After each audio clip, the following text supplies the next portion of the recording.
राक्षसालाच अंगदाने रावण समजला आणि तेवढ्या रागामध्ये एक थापड त्या ब्रह्मराक्षसाला मारली। एकाच थापडीमध्ये तो असणारा ब्रह्मराक्षस धाड दिशेने जमिनीवरती कोसळला आणि गतप्राण झाला। गाय हनोनी निष्ठुर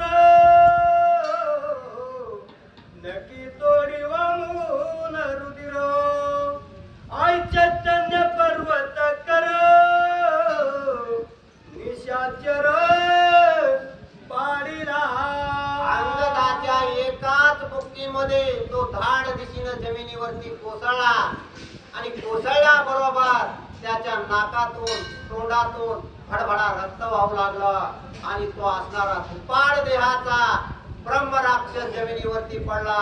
पडल्यानंतर सुद्धा तो मोठा पर्वत असावा एवढा भयानक असा दिसू लागलेला आहे। श्रीराम भक्ताच्या हाती ब्रह्मराक्षस झाली मुक्ती।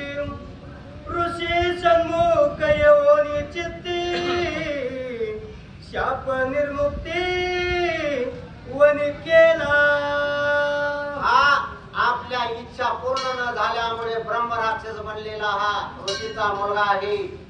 ब्रह्मराक्षस होऊन सुद्धा तो त्या अनेक वर्षे वनामध्ये फिरत होता।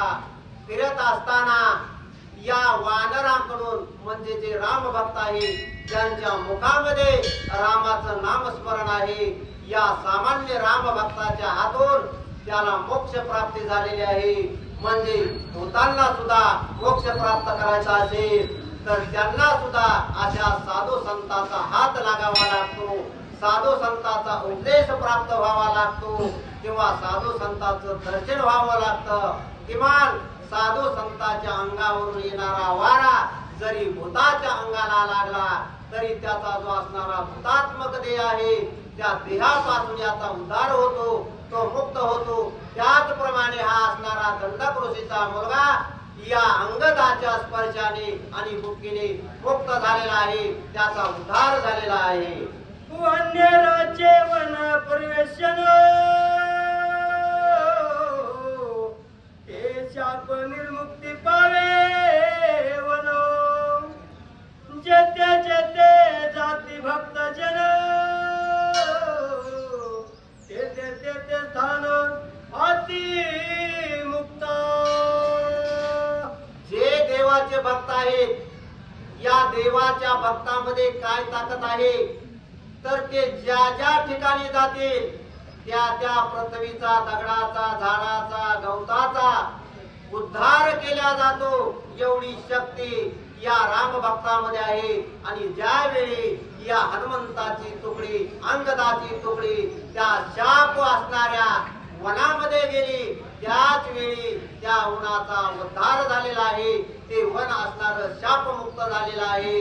त्यानंतर या असणाऱ्या ब्रह्मराक्षसाचा सुद्धा उद्धार झालेला आहे।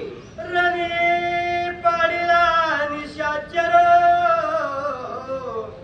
अंगद विजय राजकुमार। वनी न मेले आहार निर तेने वान्यर तळमळती। अनेक दिवसापासून या वानराला खायला मिळालेला नाही। झाडाचा पाला खाऊन जगणारी वानराची जात, परंतु त्या शाप असलेल्या वनामध्ये झाडाला पान सुद्धा राहिलं नव्हतं। त्यामुळे अनेक दिवस त्यांना खायला काही नाही, प्यायला पाणी नाही। उन्हाने अंगाची लाई लाई होऊ लागलेली आहे। गर्मीला उकळून अंगामध्ये असणारं जे पाणी होतं तेही घामाद्वारे निघून गेलं। अतिशय तहानेनं व्याकुळ झालेले आहेत, भुकेनं व्याकुळ झालेले आहेत। पोटामध्ये कावळे ओरडू लागले, तळमळ तळमळ करू लागले। काहीतरी आपल्याला थोडं का होईना खायला मिळावं अशी अपेक्षा त्या वानरांची आहे। इकडं तिकडं पाहतात परंतु कुठं झाडाचं पान सुद्धा त्यांना दिसत नाही किंवा पाण्याचा थेंबोटा सुद्धा त्यांना कुठं आढळून येत नाही। आशेने ते तळमळ करू लागलेले आहेत, इकडं तिकडं पाहू लागलेले आहे। सुग्रीवे